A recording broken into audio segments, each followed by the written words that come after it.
why don't we start first with just the basic definition of DNA? Yeah, so deoxyribonucleic acid. So we all learned that somewhere about grade 9 science, but it is one of those ones that's tricky to say. We all know we have the double helix, and our DNA is about, interestingly, 99.8% the same. And so what we look at is the variations. It's actually the 0.2% that are different between people.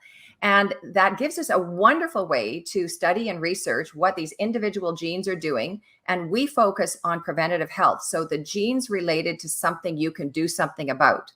And so we focus on how do we learn what your body's roadmap is, your DNA is related to diet, fitness, and general health.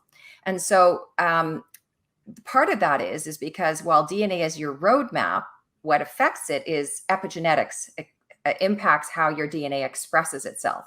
So you can have your DNA, which stays the same all your life. You only do this testing once because it doesn't change, but your DNA, even though it might be the same at age 2 or age 92, is just incredibly impacted by epigenetics, which means on top of. And epigenetics is the sum total of diet and your nutrition and your supplements, your exercise, your sleep, your stress, and the toxins that are in your environment. And I would add also about your mental health and your frequency and your spirit and your approach, because all of those dimensions can affect the expression of your genes.